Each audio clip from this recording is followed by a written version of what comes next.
ఒక్కసారి కొమ్మూరి గోల్డ్ కి కాల్ చేయండి. తాకట్లో ఉన్న మీ బంగారాన్ని విడిపించి మార్కెట్ ప్రైస్ కి వాళ్ళు కొనుక్కుని మిగతా డబ్బులు మీకు ఇచ్చేస్తారు.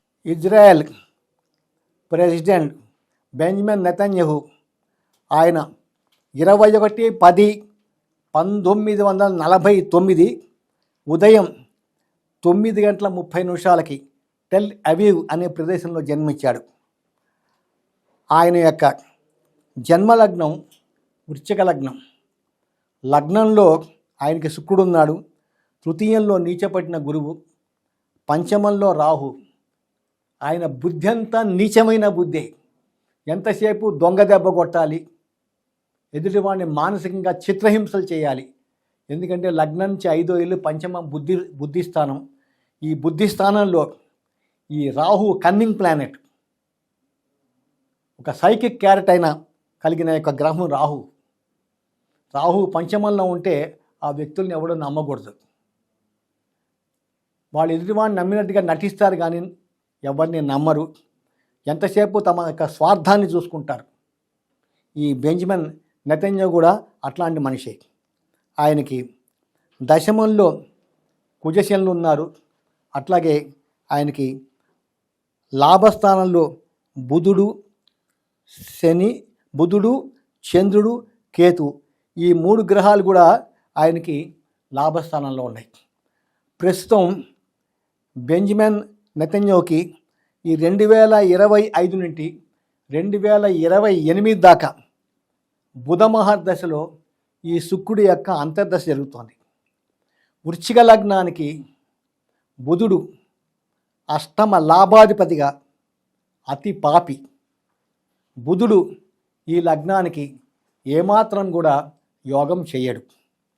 ముఖ్యంగా బుధుడు లాభస్థానంలో ఉచ్చస్థితిలో ఉండటం వలన, అక్కడ చంద్రకేతువులతో కలిసి ఉండటం వలన చంద్రుడు మన శరీరంలో మనసుని కంట్రోల్ చేస్తాడు. మనఃకారకుడు చంద్రుడు ఎప్పుడైతే కేతువుతో కలిసి ఉంటాడో వాడు బ్రతికున్నంత వరకు వాడి జీవితంలో భయము, మనశ్శాంతి ఈ 2 ఉండవు.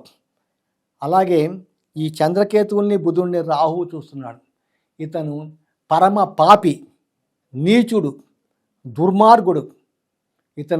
ఇతని వలన ఇజ్రాయెల్లోనే చాలామంది అమాయక ప్రజలు చనిపోయారు.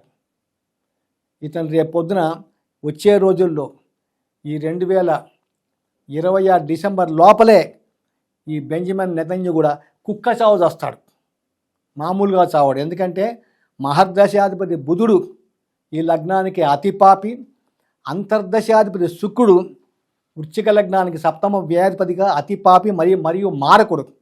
ఆ మారకుడు జన్మలగ్నంలో ఉన్నాడు కాబట్టి ఇక్కడ ఇతనికి అనేకమైన తొందరపాటు నిర్ణయాలతో ఇప్పుడు ఈ యుద్ధంలోకి దిగాడు. ఏదో మన ట్రంప్ను నమ్ముకొని ఇతను నిలువున మునిగిపోతాడు. ఇతన్ని ఇరాన్ వాళ్ళు ఖచ్చితంగా చంపేస్తారు. ఇది ఖచ్చితంగా జరిగి తీరుతుంది. దానికి కారణం ప్రస్తుతం బెంజమిన్ నెతన్యాహు యొక్క దశ బాలేదు, ఆయన యొక్క అంతర్దశ బాలేదు. గోచారంలో కూడా ఆయనకి గురుబలం లేదు. గురువు దశమ స్థానంలో ఉన్నాడు. అట్లాగే గోచారంలో ఆయనకి సప్తమ స్థానంలో మారక స్థానంలో శనీశ్వరుడు ఉన్నాడు.